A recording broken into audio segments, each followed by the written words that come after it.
बिस्मिल्लाहिर्रहमानिर्रहीम। Capital front के साथ मैं हूं हसन बेग। पाकिस्तान और पाकिस्तान की सियासत की सूरत हाल क्या है, दुनिया और दुनिया की सियासत की सूरत हाल क्या है, अमेरिका ईरान जंग कहां पहुंची, पाकिस्तान का सालसी का किरदार अभी तक कितना इफ़ेक्टिव है, और उसके साथ साथ हमने बात करनी है कि दुनिया में बहुत सारी चेंजेस भी आ रही हैं। आप लोगों ने देखा होगा कि बरतानिया के वज़ीर आज़म चेंज हुए हैं, एंडी बर्नहम आ गए, तो वो भी एक नई चीज़ है और नई सूरत हाल है। यानी यूरोप के हवाले से आप लोगों को मालूम है कि नेटो और अमेरिका का जो ताल्लुक़ है वो ऑलरेडी अंडर डिस्कशन रहता है। जैसे मिडल ईस्ट अंडर डिस्कशन है, पाकिस्तान की जो सालसी का किरदार और उसके साथ मिडल ईस्ट की सूरत हाल, और ये सारी चीज़ें भी हम डिस्कस करेंगे। और उसके साथ साथ हमने डिस्कस करना है पाकिस्तान में सिक्योरिटी की सिचुएशन क्या है। बलूचिस्तान डिस्टर्ब हुआ है, वहाँ पे ऑपरेशन हो रहा है, और केपी में ऑलरेडी सूरत हाल ड्यू टू टीटीपी वो भी ख़राब रहती है। और आपको मालूम है कि कश्मीर में इलेक्शन हो रहे हैं और कश्मीर में जॉइंट एक्शन कमेटी की भी एक सूरत हाल है, उस पर भी हम थोड़ा सा डिस्कस करेंगे। और मौलाना फजलुर रहमान साहब बहुत एक्टिव हो गए और वो स्टेटमेंट्स जो हैं जो दे रहे हैं उस पर भी थोड़ा सा देखेंगे कि वो किस कंटेक्स्ट में है, पाकिस्तान की सियासी सूरत हाल के कंटेक्स्ट में है। और इसके साथ साथ हम देखेंगे कि कोई पाकिस्तान की जो माशी सिचुएशन है वो ठीक हो रही है, यहाँ पे क्या सिचुएशन है, और ये हमारा आज का मौजू है। और उसमें हमने 3-4 जो टॉपिक्स हैं वो तो यही है कि अमेरिका ईरान जंग, मिडल ईस्ट, पाकिस्तान की अंदरूनी सियासत, और उसके साथ हमसायों के साथ हमारे ताल्लुकात, ये जो दहशतगर्दी है उस हवाले से हम बात करेंगे। और उसके साथ साथ हमने बात करनी है अल्टीमेटली इसका तदारुक क्या करना है। और आज हमने दावत दी है, हमारे साथ खुर्शीद बरलास साहब हैं जो कि Pakistan association of exhibition industry से माहिर तिजारत और माहिर बिज़नेस अमूर कह सकते हैं। तो वेलकम टू द शो जी, हमारे साथ तशरीफ़ रखते हैं। और जूम पे हमारे साथ अवेलेबल हैं डॉक्टर बिशारत साहब जो सीनियर हमारे तजियाकार है, हर चीज़ पे गहरी नज़र है, और उनसे हम बात करेंगे। और उसके साथ शिराज़ ख़ान लंदन से होंगे जो कि कालब निगार भी हैं और तजियाकार भी हैं, अपना प्रोग्राम भी करते हैं, तो वो भी हमें ज्वाइन कर रहे हैं। तो सबसे पहले डॉक्टर साहब आपके पास आएंगे। वो जो मैंने स्टार्ट किया है कि पाकिस्तान और पाकिस्तान की सियासत, तो आपको अमूर सियासत के हवाले से क्या लग रहा है, पाकिस्तान की सियासी सूरत हाल किधर जा रही है? और मौलाना साहब भी मैदान में आ गए हैं, और एक हमारे लीडर जो हैं आपको मालूम है कि वो जेल में बैठे हुए हैं और पिछले काफ़ी अरसे से उनसे मुलाकातें भी नहीं हो रही। ये क्या चीज़ हो रही है? पाकिस्तान की सियासी सूरत हाल आपको जो हम बार बार कहते थे स्टेबल है स्टेबल है स्टेबल है, स्टेबल लग रही है या उसमें कोई अंगड़ाइयाँ ले रही है सियासत जो है? देखिए, जहाँ तक अपोजिशन का ताल्लुक है तो उसकी तरफ से तो किसी किस्म का ना कोई एजिटेशन है, ना उनमें एजिटेशन करने की कोई जान बाकी है।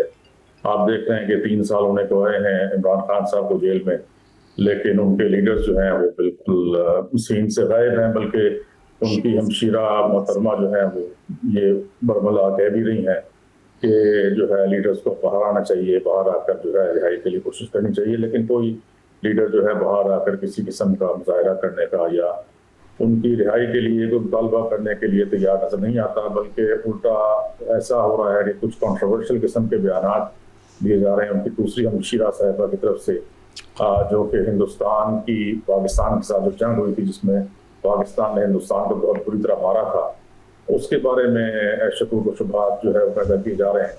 खैर PTI के जो लीडर्स हैं उन्होंने तो उस बयान से अपने आप को, डॉक्टर साहब की आवाज़ थोड़ी कम है प्रोड्यूसर साहब। लेकिन ये है कि मैं ये समझता हूँ कि बाकी जो सियासत है उसकी तरफ थोड़ी सी हमारी जो हुकूमत है उसको भी तवज्जो देनी चाहिए कि सिर्फ मसला ईरान और इराक की जंग, अमेरिका की जंग या अमेरिका और इसराइल की मिलकर जो वारदात है ईरान के खिलाफ, वो जो है सालिसी कराने का पाकिस्तान की हुकूमत का काम सिर्फ नहीं है। ठीक है, वो आपने पॉलिसी कराई, आपने एक MOU कराया, लेकिन अब जब आप देख रहे हैं कि ईरान ने भी और अमेरिका ने भी उस MOU की पासदारी नहीं की और दोनों एक दूसरे के ऊपर हमले कर रहे हैं, तो अब आप अपने काम से काम रखें, आप अपने जो है सियासत की तरफ तवज्जो दें, पाकिस्तान की आप अपने अवाम की तरफ तवज्जो दें, जहां पर आपने जो है डॉक्टर साहब उस मिडिल ईस्ट पे आते हैं। पहले मैं ये सवाल बुनियादी तौर पे ये कर रहा था कि ये जो पाकिस्तान की सियासत है ये कोई अंगड़ाइयाँ नहीं ले रही? आपको लग नहीं रहा कोई सिचुएशन जो है ना, यानी PTI भी एक्टिव है और दूसरी जो सियासी पार्टी हैं उनकी तरफ से भी कुछ आता रहता है, और मौलाना फजलुर रहमान साहब मंझे हुए सियासतदान हैं, उनके आजकल जो स्टेटमेंट्स आ रही हैं, तो आपको लग रहा है यहाँ की जो हमारी इंटरनल नेशनल पॉलिटिक्स है इसमें भी कोई चीज़ें चल रही हैं? लगता है ऐसे? जी, ये गिलगित बल्तिस्तान में इलेक्शंस हुए हैं, उसकी वजह से कुछ वहाँ पे हिलजुल हुई और बिलावल साहब वहाँ जाके बैठे। अब जो है आज़ाद कश्मीर में इलेक्शन होने वाले हैं, तो वहाँ पर जो है कुछ गर्मा गर्मी दिखाई दे रही है, लेकिन जो मेन पाकिस्तान है, जो मेन लैंड है, यहाँ पर तो सियासत बिल्कुल मैं समझता हूँ कि नहीं हो रही। यहाँ तो सिर्फ अवाम की जो है वो दिल आज़ारी हो रही है, अवाम को महंगाई के तोहफे दिए जा रहे हैं। पहले तो पेट्रोल और डीजल 15 दिन के बाद महंगाई सस्ता होता था, वो रोजाना की बुनियाद पर हो रहा है, सिर्फ एक दिन में 5 रुपये महंगा कर दिया गया है। तो पाकिस्तान की हुकूमत से मेरी तो यही दरख्वास्त होगी कि अब आप ईरान को अमेरिका को अपने जो है मामला खुद तय करने दें और आप पाकिस्तान की सियासत की तरफ तवज्जो दें। यहाँ की जो पार्टीज है जो आपने नाम लिया, मौलाना साहब या जो है PTI, कोई सियासत इनकी नहीं है। ये सिर्फ जो इलेक्शन हो रहे हैं इस वक्त कश्मीर में, उसके लिए थोड़ी सी गर्मा गर्मी ये दिखा रहे हैं। अदरवाइज पाकिस्तान की पॉलिटिक्स में या पाकिस्तान के अवाम के मसाइल से इस अपोजिशन का कोई ताल्लुक नहीं है। ये सिर्फ अपनी सियासत करते हैं, अपने जो है लिए सब काम करते हैं। लेकिन डॉक्टर साहब मौलाना फजलुर रहमान साहब के जो स्टेटमेंट्स हैं वो कश्मीर से रिलेटेड तो मुझे नहीं लग रही, वो तो कुछ और चीज़ें लग रही हैं, कोई इंटरनल पॉलिटिक्स की कोई डिस्टर्बेंस लग रही है, मुझे तो ये लग रहा है। वो असल में बात ये होती है ना जी कि जब आप इस तरह की कोई बात करते हैं तो आप अपने आप को जो है अपने लिए कुछ मराद चाहते हैं, अपने लिए ओहदे चाहते हैं, अपने लिए कुछ और चीज़ें चाहते हैं, तो ये चीज़ें पाकिस्तान की सियासत में होती रहती हैं। मैं समझता हूँ कि इसका जो है ना इसके ऊपर हमें किसी किस्म की ज्यादा परेशानी की जरूरत नहीं है। ठीक, जो लीगल तरीकेकार है हमारा वो is taking care of that. हमें उसकी तरफ से परेशान नहीं होना चाहिए, हमें सिर्फ ये देखना चाहिए कि अवाम को आटा कितना महंगा मिल रहा है, पेट्रोल डीजल कितना महंगा मिल रहा है, उसकी क्या हालत हो गई है, उस पे सूरत हाल। बिल्कुल बिल्कुल डॉक्टर साहब सही फरमा रहे हैं। आपके पास आते हैं खुर्शीद बरला साहब, thank you giving us time. मुझे पता है आप बड़े बिजी थे, तो ये बताइएगा कि हम इंटरनल पॉलिटिक्स की बात कर रहे थे। आज मैंने बेसिकली प्रोग्राम का जो रुख है वो सियासत और दहशतगर्दी और उस हवाले से रखा हुआ था, लेकिन आपने मेहरबानी की, आप आ गए हैं, तो हम आपसे वो पूछेंगे जो Pakistan association of exhibition industry ने अभी वो जो 11 जुलाई को एग्जीबिशन में गए हैं, तो वो क्या कोई थोड़ा सा नाजरीन को बताएगा कि हम यूके में जाके जो कायद आज़म बार रूम में आपने बहुत सारी चीज़ें रियल एस्टेट सेक्टर से लेकर बहुत सारी एग्जीबिशंस करके आए हैं। तो मेरी सरदार अपना उससे भी बात हो रही थी, जो प्रेसिडेंट हैं हमारे चैम्बर के जी, तो उनसे भी बात हो रही थी, वो भी गए हुए थे। तो क्या पाकिस्तान की जो चूँकि यहाँ पे तो डेली बेसिस पे ऑयल प्राइसेस चेंज होनी शुरू हो गए हैं, यहाँ की डिस्टर्बेंस अपनी है, यहाँ की मईशत की सूरत हाल अपनी है, लेकिन जाहिर है आप जैसे लोग जो बहुत कंट्रीब्यूट कर रहे हैं हमारी इकानमी में, और बाहर जाके आप एग्जीबिशन भी करते हैं, रोड शोज़ भी करते हैं, तो क्या कितनी बड़ी कोई कामयाबी हमें हमारी कोई चूँकि एक्सपोर्ट्स बढ़ती नहीं है। हमारा प्रॉब्लम ये है कि कोई पिछले 20-25 साल से $30 बिलियन के करीब ही रहती है, और ये बड़ी बदकिस्मती की बात है। तो क्या सिचुएशन है, कैसा रहा आपका 11 जुलाई वाला शो? बेग साहब बहुत शुक्रिया, थैंक यू वेरी मच, आज आपने मुझे मदऊ किया। आपके आज टॉपिक बड़े ज़बरदस्त हैं, बड़े इम्पॉर्टेंट हैं और रेलिवेंट हैं। 2 बातें हैं सर, एक तो सियासत, दूसरा इकॉनमी एंड ट्रेड, जी हाँ, दोनों एक दूसरे के साथ जुड़ी हैं। बिल्कुल हम जैसे ही पाकिस्तान टेक ऑफ करने लगता है तो इस तरह की सरगर्मियां पाकिस्तान के अंदर शुरू हो जाती हैं। ज़ाहिर है पाकिस्तान का एक अपना मुकाम है, पाकिस्तान की अपनी एक हैसियत है, तो कुछ ऐसे अनासिर हैं पाकिस्तान के अंदर या पाकिस्तान से बाहर भी जो पाकिस्तान को फलता फूलता नहीं देख सकते। राइट। ठीक है, जिसकी वजह से ये गहमा गहमियाँ शुरू कर दी जाती हैं, होती वक्ती हैं, कुछ अर्से के बाद ये भी सेटल डाउन हो जाती हैं। अच्छा, होता ये बड़ा अच्छा भी हमारे स्पीकर साहब ने फरमाया कि कुछ लोग अपॉर्चुनिटिस्ट होते हैं, वो सिचुएशन के अंदर अपना भी कोई ना कोई हिस्सा डालने की कोशिश करते हैं कि मैं भी थोड़ा सा और प्रेशर बिल्डअप करूं ताकि मुझे भी कुछ थोड़ी सी मराद जो है ना वो ऑफर कर दी जाए। अच्छा, तो मैं ठंडा हर बंदा अपनी अपनी गेम पे लगा हुआ है। गेम पे लगा हुआ है। ये तो हो गई जी हमारी लोकल सियासत। राइट। लेकिन देखिए, मुझे अगर आप बेग साहब ये कह दीजिए अल्लाह साहब 5 महीने 6 महीने रुक जाए, यहाँ अनकरीब इंशाल्लाह सड़कों पे ना दूध बहेगा, शहद की नहरें बहेंगी, मैं रुक जाऊंगा। सर, हम बचपन से ये चीज़ें सुनते आ रहे हैं कि नाज़िम दौर से मैं गुजर इन रहे हैं। प्रोग्रामों में हमारे ये जो तजियाकार हैं ये अक्सर मेरे साथ होते हैं। यकीन करें, मैं तो हमेशा इस बात की बहुत ज़्यादा एडवोकेसी करता रहा हूँ कि खुदा के लिए एक आइनी तरमीम ऐसी भी कर दी जाए जिसके मुताबिक ये है कि सिर्फ इकनॉमिक रिफॉर्म्स और इकानमी पे तवज्जो दी जाए आने वाले 20 सालों तक, सो दैट के Pakistan should be Asian tiger. No doubt। लेकिन कौन सुनता है हमारी? सच्ची बात सर है। देखें, हम इस उम्मीद पे कि हमारी कोई नहीं सुनता और इसको हम छोड़ दें, ये ठीक नहीं है। हमें हम अपनी आवाज़ बुलंद करते रहेंगे, आपके साथ ठीक है मिलके हम आवाज़ बुलंद करते और रहेंगे। जैसे अभी आपने फरमाया कि हम अभी यूके गए थे। सर, मैं आपको किन अल्फाज से और किस तरह सिलसिला शुरू करूं कि अल्लाह ने इतनी कामयाबी और इतनी पेज़राई मिली हमें, राइट, कि मैं शायद इसके लिए एक एक्सक्लूसिव प्रोग्राम शायद हमें ना करना पड़ जाए।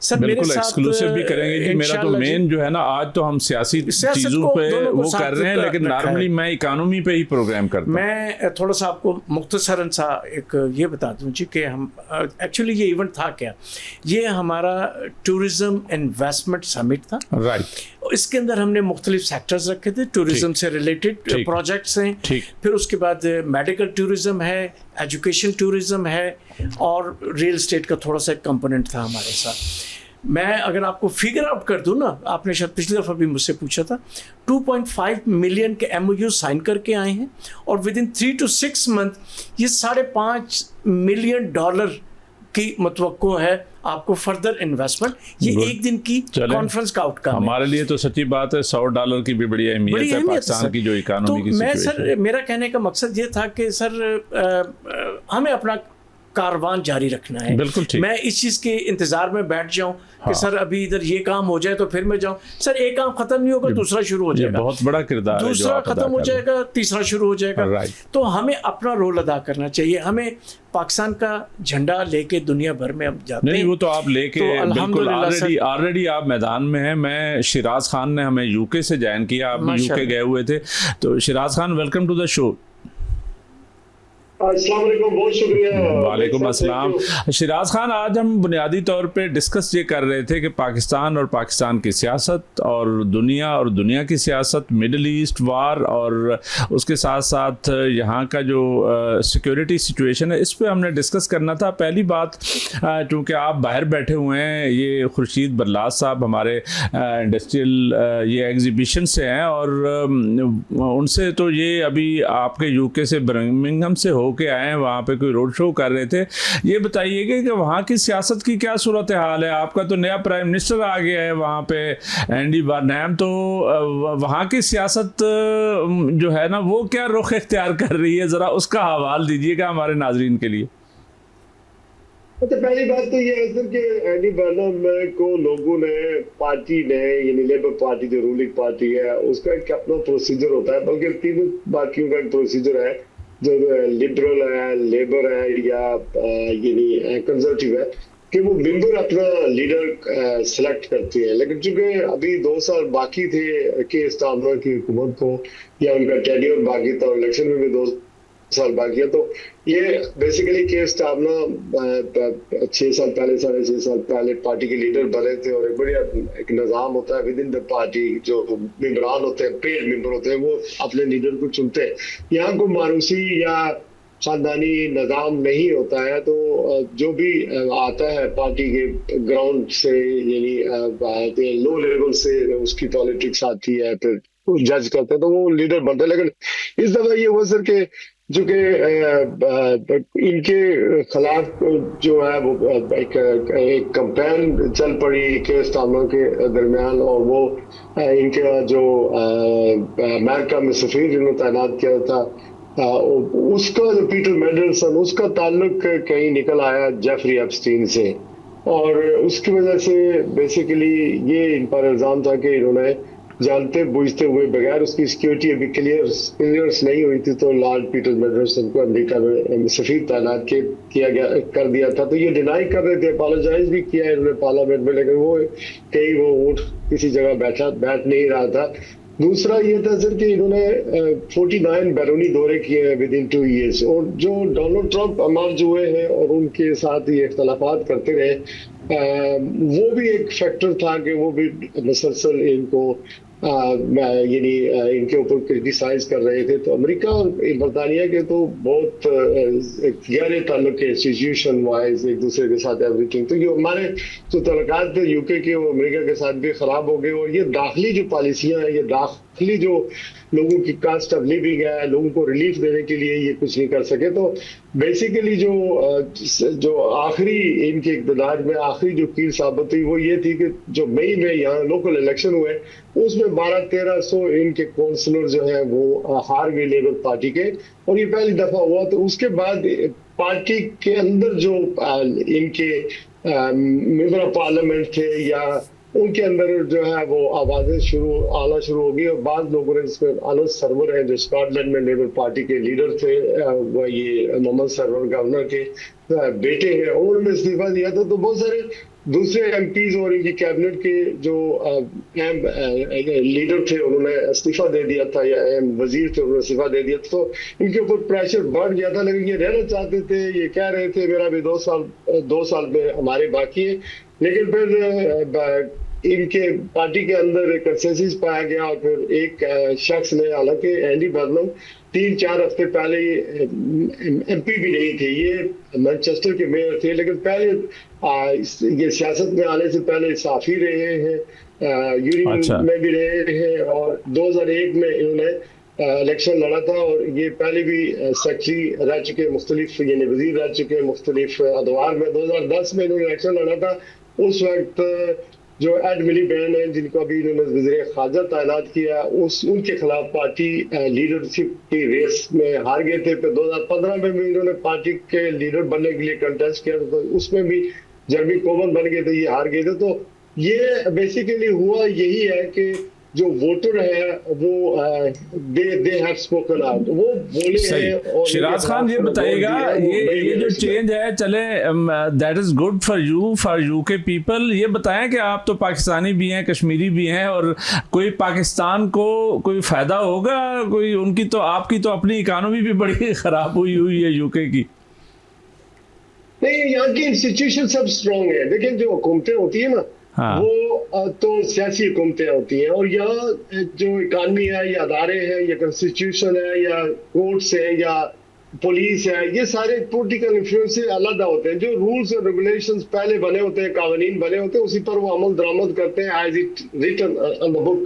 तो यहाँ पर ऐसा कोई निज़ाम ही नहीं है। हाँ, इकानमी ओवरऑल दुनिया की सफर कर रही है, चूंकि ये जो तेल के प्राइसेस शुरू हो गए, अबनाए उर्मज है ईरान और अमेरिका के दरमियान जो जंग है, वो उससे तो सारी दुनिया के, फिर भी इससे पहले कोरोना था, लॉकडाउन था, तो यूके की इकानमी नॉट बैड, लेकिन कास्ट ऑफ लिविंग जो है ना सर वो बढ़ गई है। कास्ट ऑफ लिविंग एक ऐसी चीज है जो एंडी बर्नम से लोग इस वक्त एक्सपेक्ट कर रहे हैं कि वो कम से कम जो है वो कास्ट ऑफ लिविंग को लोगों को कोई रिलीफ देंगे, इन्वेस्टमेंट कराएंगे, एम्प्लॉयमेंट बढ़ गई। खास करके जो नॉर्दर्न एरिया है इंग्लैंड का नॉर्थ है, जिसमें अभी आप बर्मिंघम का जिक्र करते हैं, ऑनवर्ड मैनचेस्टर, जहाँ पर हमारे ज्यादातर लोग रहते हैं, ब्रेडफोर्ड, वहाँ पर बहुत ही ज्यादा गुर्बत है। लंदन तो चलो एक मुल्क की तरह है, पूरा 15 मिलियन के करीब लोग रहते हैं, यहाँ पर जॉब्स की अपॉर्चुनिटीज है। लेकिन पाकिस्तान और अगर in terms of Pakistan and UK के हैं, तो पाकिस्तान और यूके के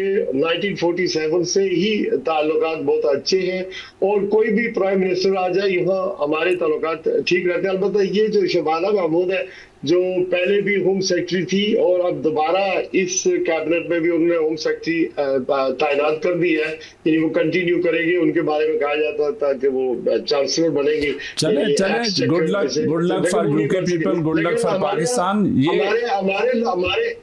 हमारे जो पाकिस्तान के अरबाब इख्तियार है ना सर, उन पर डिपेंड करता है कि वो यहाँ अपने जो स्टूडेंट उनके वीजे तक बहुत तकरीबन बंद है, वर्क परमिट के वीजे बंद है, तो नहीं, यहाँ पे तो कई शिराज खान बहुत सारी सिचुएशंस है। आपके पास आते हैं डॉक्टर साहब, आपके पास आएंगे डॉक्टर बशारा साहब। ये बताएं कि ये अमेरिका ईरान जंग जो है ना, अल्लाह अल्लाह करके कोई जंग बंदी हुई थी, फिर जंग शुरू हो गई और ज़ोर शोर से शुरू हो गई। अब ये जो पाकिस्तान का सालसी का किरदार है वो कितना कोई मौसर है, अभी रहेगा? क्योंकि अभी आपको मालूम है कि इंटीरियर मिनिस्टर ईरान से आए हुए हैं और हम कहीं ना कहीं गो के उस तरह शायद अगर बहुत ज़्यादा एक्टिविटी में नहीं भी हैं तो तब भी हम एक्सपेक्ट कर रहे हैं और हमारा कहीं ना कहीं हिस्सा है सालसी का भी अभी भी चल रहा है कि शायद दोबारा जंग बंदी और दोबारा कोई मामला जो है ना नेगोशिएशंस की तरफ जाएं। तो आपको लगता है कि ये वाला जो मिडल ईस्ट की टेंशन है इसमें पाकिस्तान अभी भी रेलिवेंट है और अभी भी बहुत बड़ा किरदार अदा कर सकता है? जी, पाकिस्तान ने देखें कितना बड़ा किरदार अदा किया। पाकिस्तान के फौजी सरबराह ने, फील्ड मार्शल साहब ने, पाकिस्तान के प्राइम मिनिस्टर ने, पाकिस्तान के डिप्टी प्राइम मिनिस्टर ने, पाकिस्तान के इंटीरियर मिनिस्टर ने दिन रात दौरे किए और ये इस MOU को कराने में अपना पूरा किरदार अदा किया। लेकिन पासदारान इनकलाब जो रेवोल्यूशनरी गार्ड्स हैं ईरान के, उनकी तरफ से जब हमला एक जहाज पर किया गया इस MOU को साइन करने के बाद, वहां से फिर ये दोबारा जो है एस्केलेशन शुरू हो गई और अमेरिका ने फिर उसका बदला लेना शुरू किया और अब तो ये काफी आगे जा चुके हैं। बात यह है कि पाकिस्तान कुछ भी कर ले, मैं समझता हूं कि जब तक के ये ईरानियन जो पासदारान इनकलाब के लोग हैं, इनको मेरा ख्याल है कि ईरान की हुकूमत भी नहीं रोक सकती।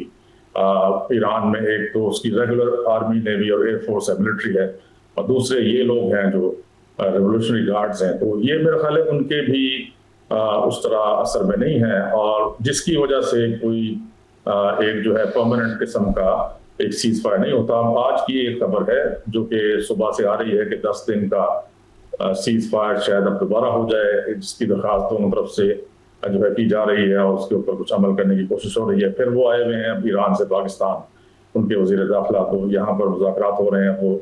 लेकिन पाकिस्तान के अपने भी मसाइल हैं। बात यह है कि ईरान बहुत बुरी तरह उसका नुकसान हुआ है इस जंग से, और उससे पहले जो 30 साल से ज़्यादा से उसके ऊपर सैंक्शंस लगी हुई हैं।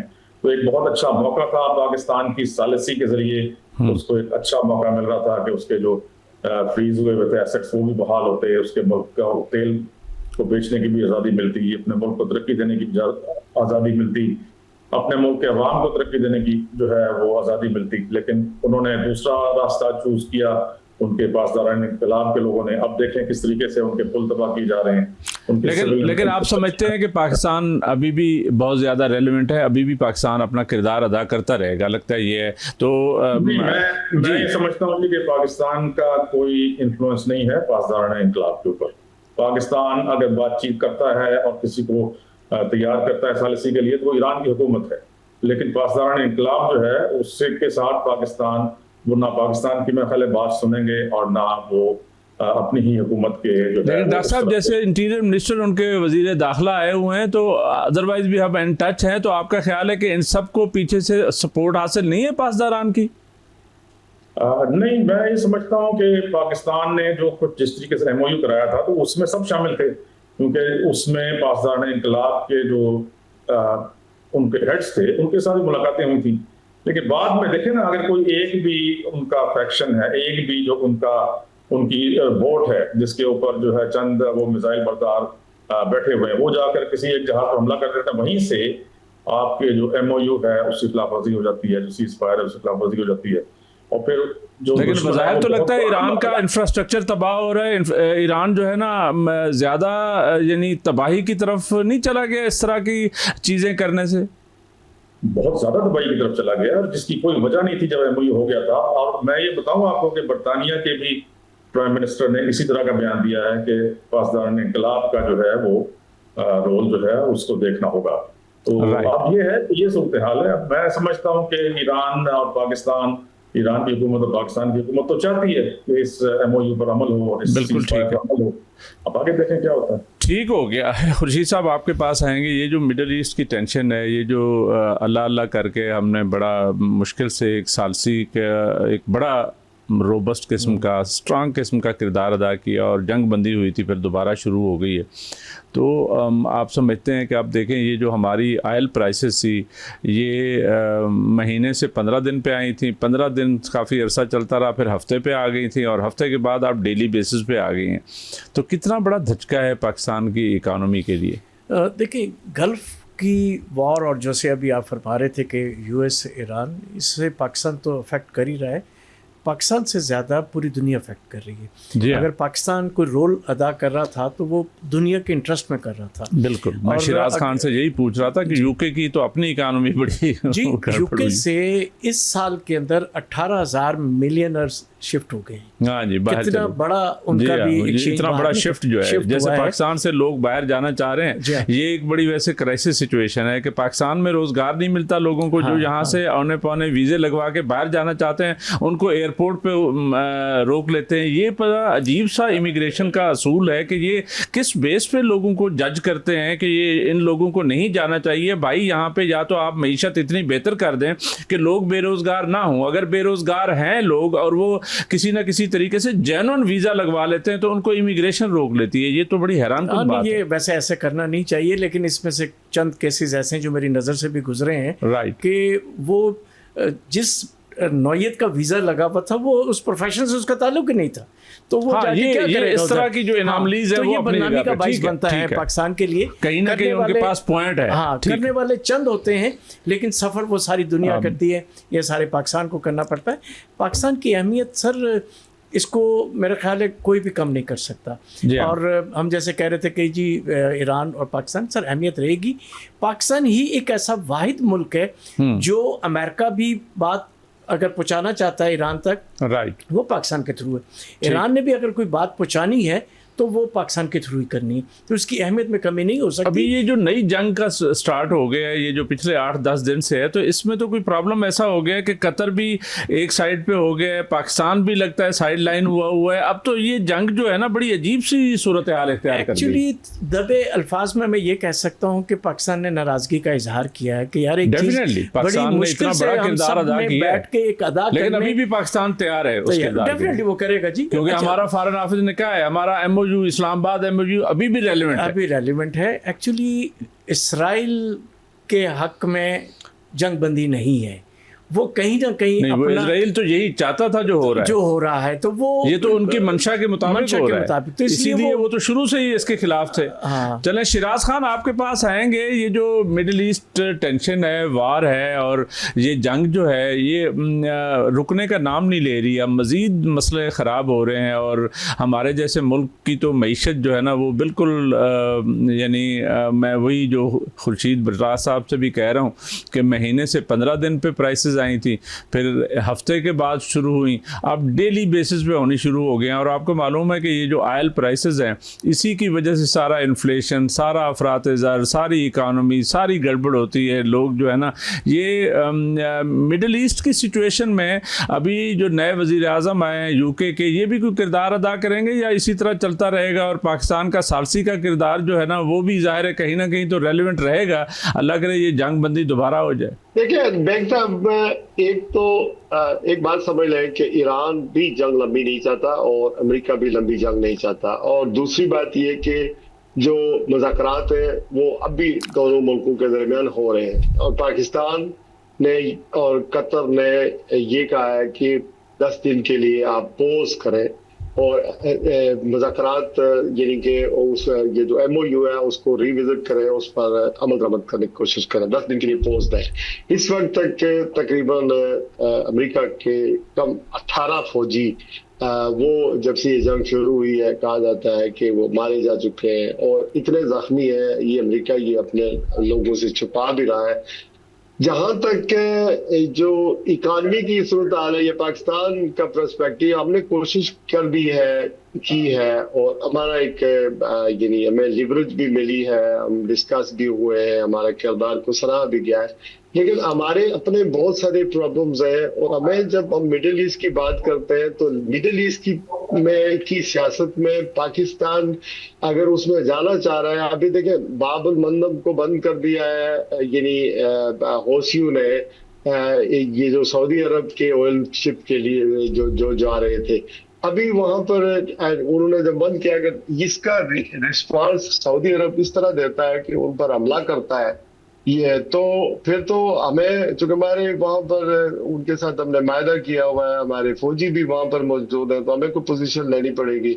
हम पोजीशन में नहीं है। होना तो यही चाहिए कि सऊदी अरब जो है उनको एंगेज करे बातचीत से, उनके साथ मसला ये नए फ्रंट। लेकिन शिराज खान, आपको मालूम है कि अभी कुवैत से भी खबरें आ रही हैं कि वो भी शायद सऊदी अरब की तरह का कोई डिफेंस पैक्ट पाकिस्तान के साथ करना चाह रहा है अपनी सिक्योरिटी के लिए। ठीक है, वो ठीक है, ये बड़ी लीथल है अपना बेग साहब, ये मिडिल ईस्ट की सियासत जो है ना बड़ी लीथल है। हमारा प्रॉब्लम क्या है बेग साहब? हाँ, देखिए एक बात जरूरी है, ये आपके पास इकोनॉमिक के माहिरीन दो बैठे हुए, एक बहुत जरूरी, आप खुद भी एक आदमी को बड़ा अच्छे तरह समझते हैं। देखिए हमारे जो फ्रंट है ना, हमारी सिक्योरिटी का मामला है बहुत ज्यादा, हमारे यहाँ पोलराइजेशन अपने मुल्क के अंदर बहुत ज्यादा है। और तीसरी बात ये कि हम लोगों को दाखिली तौर पर आसूदा करने के लिए छोटे छोटे स्टेप्स लें, उससे फिर आगे चले और लोगों को एतमाद दिलाएं कि यहाँ माहौल बिल्कुल ठीक है, सिक्योरिटी के एतबार से ठीक है, गवर्नमेंट इंसेंटिव दे रही है, हमारी पुलिस पॉलिसियां लॉन्ग टर्म है, यहाँ पर बिजनेस जो लोग करें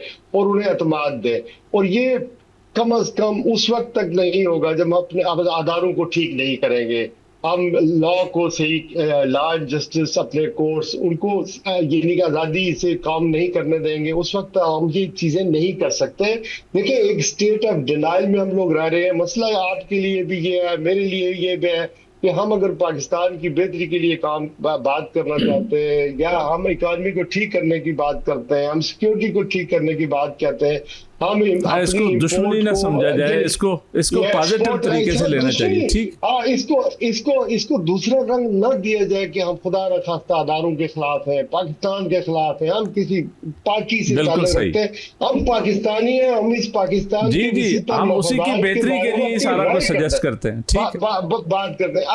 अभी आप देखें, मैं कुछ सवाल करता हूँ, मतलब अफगानिस्तान के साथ हमारे मामलात हैं, वो हम आते हैं शिराज खान, उसमें हम आ रहे हैं। 5-6 अरब, 5-6 अरब की, मैं और दूसरी बात है, 5-6 अरब की जो हमारी तजारत है वो बंद है। जी, उसमें शिराज खान मैं आ रहा हूँ, जो अभी आप वो कर रहे हैं, तो इस पे मैं आ रहा हूँ। डॉक्टर साहब आपके पास आएंगे। डॉक्टर बशारत साहब, ये बताइएगा कि पाकिस्तान में एक बहुत बड़ी जो लानत जिससे पाकिस्तान निपटने की कोशिश करता रहता है वो है दहशतगर्दी की लानत, और यहाँ पे क्राइसिस सिचुएशन है। आपको मालूम है कि इस वक्त बलूचिस्तान में ऑपरेशन जारी है, केपी में सूरत हाल बहुत ख़राब है, और वहाँ पे जो ख़बरें आती हैं वो भी दिल दहला देने वाली होती हैं। अभी मौलाना साहब जो है ना, फजलुर रहमान साहब ने भी कोई उस तरफ इशारे किए हैं। ये बताइएगा कि ये दहशतगर्दी की सूरत हाल को ठीक करने के लिए आपके ख्याल में कितना ज़रूरी है कि हम अपने हमसायों के साथ ताल्लुकात बेहतर करें?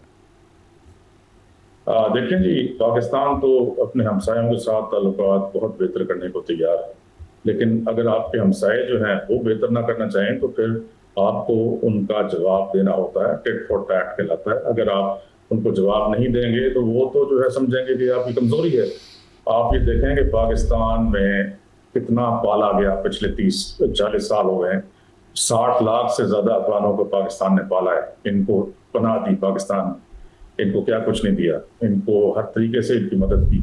इनके जो ऊपर हमले हुए उनमें हम जाकर वहां पे हमारी फौज जाकर लड़ी, हमारे सिविलियंस जाकर लड़े, लेकिन उसका इन्होंने क्या बदलाव को दिया? वजह सिर्फ ये है कि इंडिया की जो हुकूमत है, बीजेपी की जो हुकूमत है, मोदी की जो हुकूमत है, उसको बुरी तरह शिकस्त हुई है पिछले साल पाकिस्तान की फौज से, और जिसको वो ऑपरेशन सिंदूर कहकर उसने वो ऑपरेशन शुरू किया था, उसमें शदीद उसको जब शिकस्त हुई, उसका बदला लेने के लिए वो कहता है कि ये ऑपरेशन सिंदूर जिंदा है और जारी है। वो कैसे जारी है? अब वो इस तरीके से जारी है कि उसने तखरीबकारी का जो बजट है पाकिस्तान में कराने का, वो दोवल के साथ मिलकर, जीत दोवल जो उनका NSA है उसके साथ मिलकर उसको कई गुना ज्यादा कर दिया है। और अब तख्लीकारी वो खुद इंडिया से डायरेक्टली नहीं करता, अब वो अफगानिस्तान के थ्रू कराता है, और इसमें इसराइल भी शामिल है। इसराइल, अफगानिस्तान, इसराइल और इंडिया मिलकर अफगानिस्तान में तालिबान को जो है तरबियत भी दे रहे हैं, उनकी फाइनेंशियल मदद भी कर रहे हैं, उनको ड्रोन्स भी बनाना सिखा रहे हैं, उनको ड्रोन्स दे भी रहे हैं, हर तरह का और हथियार भी दे रहे हैं, और अफगानिस्तान के जरिए पाकिस्तान के ऊपर वो तखरीबकारी करवा रहे हैं, जिसमें कि बलूचिस्तान में भी शामिल है, उसमें कराची भी शामिल है। वो तो टोटली अनएक्सेप्टेबल है, इसमें कोई शक नहीं है डॉक्टर साहब। लेकिन बात ये है कि अल्टीमेटली जैसे अभी जंग भी हो रही है तो कहीं ना कहीं टेबल पे बैठना पड़ता है, कहीं ना कहीं तो आपको कोई ना कोई यानी दोनों तरफ से इसका बनता है, एक साइड पे नहीं है। लेकिन ये है कि हकीकत बात ये है कि कहीं ना कहीं तो आपको कोई वाया मीडिया तलाश करना है ना। आपके साथ बैठना ही नहीं चाहता, वो आपका पानी बंद करना चाहता है, वो चाहता है कि पाकिस्तान के जितने 3 दरिया हैं जो under the Indus water treaty Pakistan को जिनका पानी मिलना था, आप नहीं समझते कि चाइना एक ऐसा मुल्क है, चाइना एक ऐसा मुल्क है जो हमारा स्ट्रेटेजिक पार्टनर भी है, दोस्त भी है, भाई भी है, वो एक किरदार अदा कर सकते हैं। नहीं बैठेगा आपके साथ। चाइना जो है वो क्या आपके ख्याल में, जैसे अफगानिस्तान में भी उन्होंने तालिबान के साथ भी हमें ज़ाहिर है कहीं ना कहीं बिठाया, जैसे कतर और पहले टर्की कर रहे थे, इसी तरीके से अगर कोई हमसायों के साथ, हमारे ईस्टर्न हमसायों के साथ भी कुछ है तो उसमें भी चाइना एक किरदार अदा कर सकता है, क्योंकि वो जो अप स्ट्रीम और डाउन स्ट्रीम पानी की बात होती है, जो मसले मसाइल हैं, वो भी उसमें भी चाइना कहीं ना कहीं इन्वॉल्वमेंट हो सकती है। क्या हमें स्मार्ट मूव करके चाइना जो है दरमियान में बैठे तो हमारे मसले मसाइल हल नहीं हो सकते? देखिए, चाइना के जितने प्रोजेक्ट्स पाकिस्तान में चल रहे हैं, चाइना के जितने इंजीनियर्स पाकिस्तान में, इन पे हिंदुस्तान जो है इन्हीं अफगानियों को पैसे देकर उन पे हमले करवा रहा है, उनको कत्ल करवा रहा है।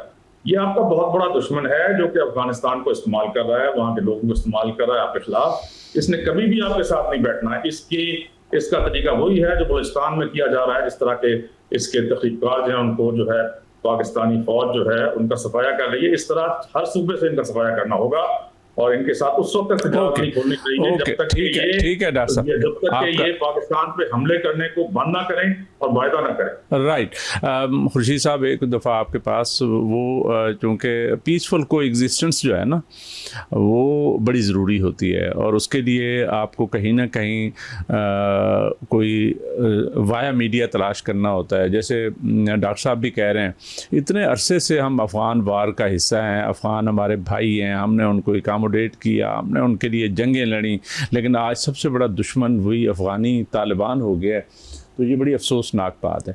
इसी तरीके से वाजपेयी साहब एक दफ़ा यहाँ पे आए थे मीनार पाकिस्तान में, एक दौर था जब यानी सिचुएशन जो है ना शायद इम्प्रूव हो सकती थी। अब तो सिचुएशन किसी और लेवल पे चली गई है, एस्केलेशन हो गई है मार्का हक के बाद, वो तो अपनी जगह पे इम्पोर्टेंट है।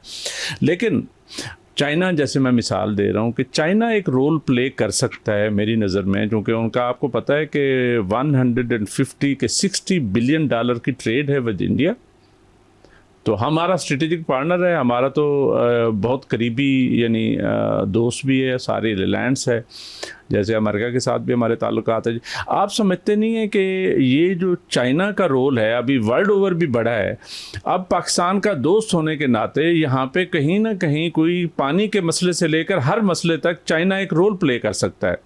तो उनको अगर हम स्मार्ट, जैसे हमारी डिप्लोमेसी थी ये सारसी के किरदार में भी हो या अमेरिका के साथ जो ताल्लुकात हैं, हमने बड़ी स्मार्ट डिप्लोमेसी के ज़रिए चीज़ें टैकल की हैं। तो आपको नहीं लगता कि ये वाला काम भी हम अगर चाइना को इन्वॉल्व कर लें तो हमारे बहुत सारे मसले मसाइल शायद with the passage of time, जहाँ पे फोर्स की ज़रूरत होती है वहाँ पे कहीं ना कहीं अमन जो है आएगा, तो फिर हमारी चीज़ें बेहतर होंगी। ये टेररिज्म जो है हमारा सब कुछ बिगाड़ दिया है इसने। जी, मैं आपकी सब बातों से बिल्कुल मैं एग्री करता हूँ।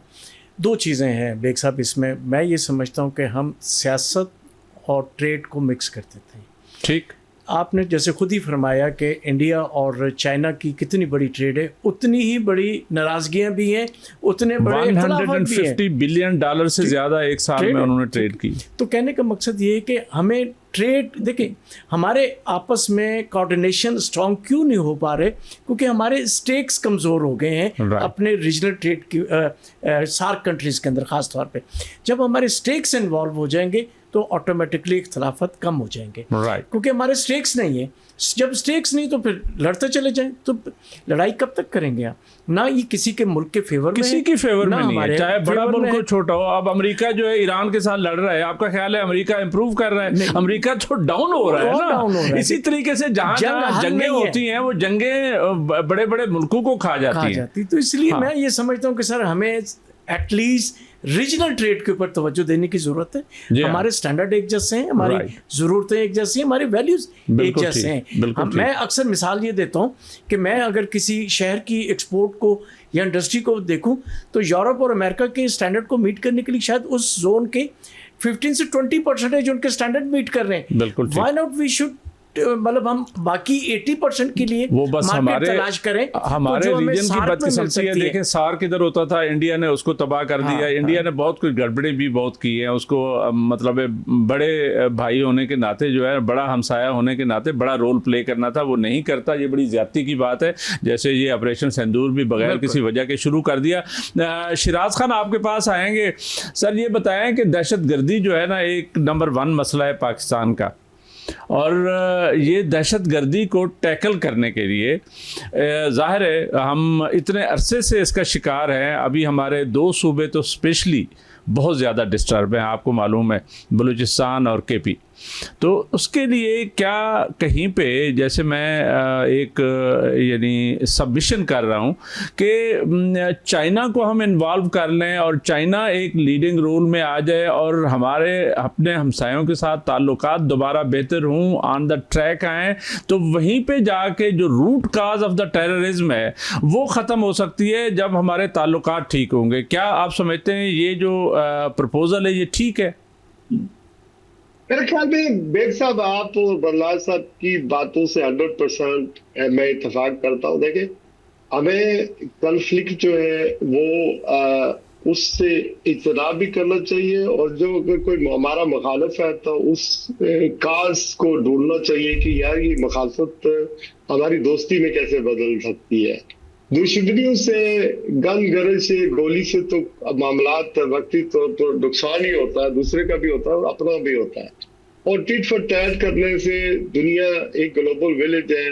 आप रीजनल कॉपरेशन की बात कर रहे हैं, सार्क की बात कर रहे हैं, ये अगर चीजें दोबारा शुरू होती हैं तो अब देखें ना, हमारे लिए प्रॉब्लम यह है कि China looks after its own interest, America looks after in own interest, Europe looks after in own interest. Why we can't look after our own interest?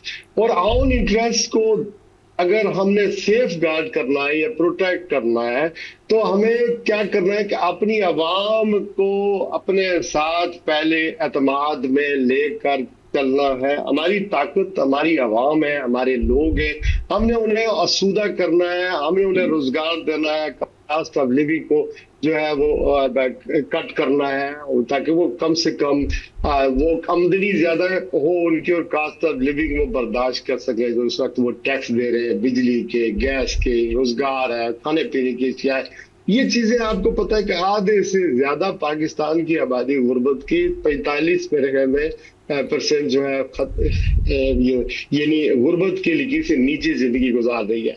अच्छा, मतलब ये कि मैं दानिश्वर अपने आप को कहता हूं, लेकिन मैं दूसरों को खुश करने के लिए मैं बात नहीं करता हूं, इस वजह से कि हकीकत हाल मुझे पता है। और मैं जब इसको कंपेयर करता हूं दुनिया में अदर वे लोग किस तरह रह रहे हैं, किस तरह चीजें कर रहे हैं, हमें वो करना चाहिए। मुल्क है तो बरलाल साहब भी हैं, मैं भी हूँ, आप भी हैं, डॉक्टर बिशारत साहब भी हैं। मुल्क है तो यहाँ लोग हुकूमतें भी करेंगे, हुक्मरानियां भी करेंगे, सारी चीजें करके।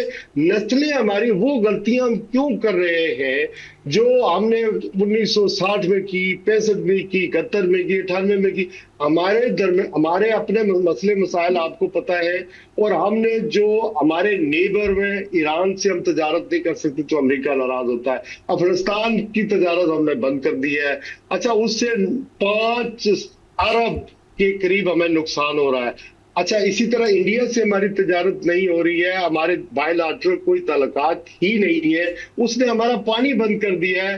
अभी जो प्रेस ट्रस्ट ऑफ इंडिया की खबर है कि वो चाहता है कि ये जो पुराना जो मायदा था, सिंध था, इसको रिविजिट करने की जरूरत है। अच्छा, रीविजिट का मतलब ये है कि उसको ये पता चल गया कि पानी तो हम बंद कर नहीं सकते हैं, लेकिन रीविजिट करेंगे तो फिर हमारा नया मायदा होगा। कि इसका मतलब ये कि एक लाइट है टॉरल में कि वो चाहता है कि इस पर बातचीत हो, बिल्कुल ठीक है। उसकी भी मजबूरियां कहीं ना कहीं चीजें अल्टीमेटली सेटल होंगी तो ये दहशतगर्दी का मसला भी खत्म होगा। बातचीत करे इंटरनल और एक्सटर्नल दोनों साइड पे हमने उसको भी। अच्छा, मैं बेग साहब आखिरी बात करता हूँ। उसने कहा जाता है कि 12 एटम बम जो है अपनी जो अबदोजे हैं उस पर फिक्स कर दिए हैं। वो संदूक 2 की अगर तैयारी कर रहा है और वो हमारे लिए खतरा है तो हमें उसको एंगेज करना है या बातचीत करनी है, ये किस तरह जाना है। देखिए, चीन करेगा, दोस्ती करवाएगा, तो चीन अगर इंडिया और पाकिस्तान की आपस में दोस्ती होती है तो सबसे बड़ी, चीन तो अपनी ट्रेड बेचता है ना, वो अपने माल बेचता है। वो इंडिया को भी वैसे ही बेच रहा है, उसकी दुश्मनी है।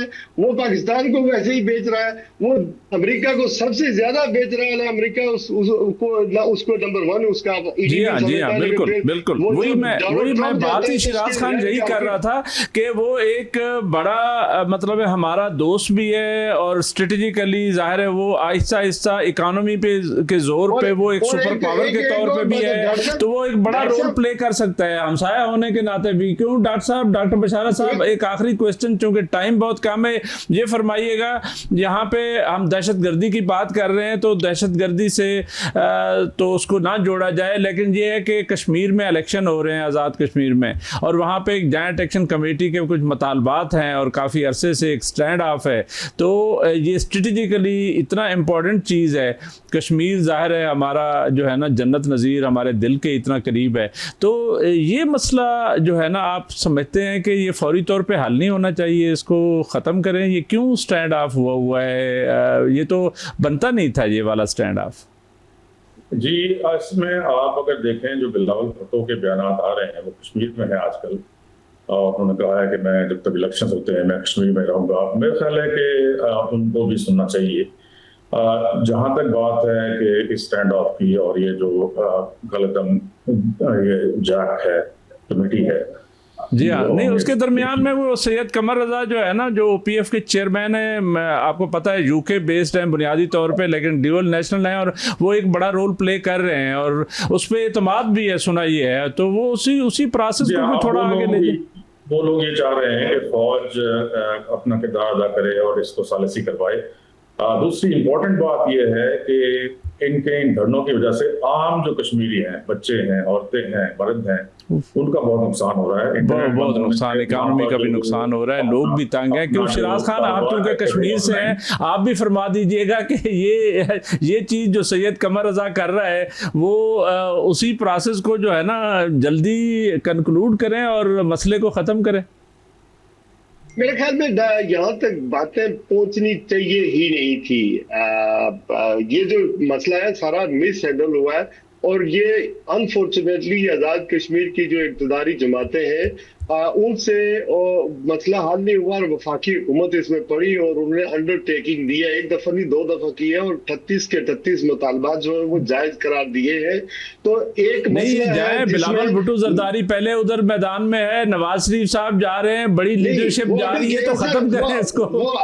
नहीं, वो अभी गए हैं। 6 हफ्ते से ये स्टैंड ऑफ 5 जून से जारी है और 5 जून से पहले ये ना काला दम थी, ना ये दहशतगर्द थे, जैक ये आम लोग हैं, हम तो जानते हैं जाती तौर पर। सही हाँ, इसको खत्म करें। हमारा तो बड़ा कश्मीर की वजह से, महरूमियों की वजह हमारी से तो यहाँ तक ठीक है मामला दिया, लेकिन शाहराग पर छुरी भी ना चले ना। नहीं बिल्कुल नहीं, छुरी किसी ने नहीं चलानी। इंशाल्लाह हम साथ है। और दूसरा ये कि कश्मीर का ये जो छोटा मोटा इशू है, मेरा ख्याल है कि ये अभी 2-4 दिन में वैसे ही हल होने वाला है। Let's hope. मुझे कहा जा रहा है टाइम खत्म हो गया है Siraj Khan, I am sorry, मुझे टाइम की कंस्ट्रेंट है, तो थैंक यू वेरी मच, बहुत मेहरबानी, आपने बड़ा टाइम दिया। और डॉक्टर बशारा साहब आपकी बड़ी मेहरबानी, आपने बड़ा टाइम दिया।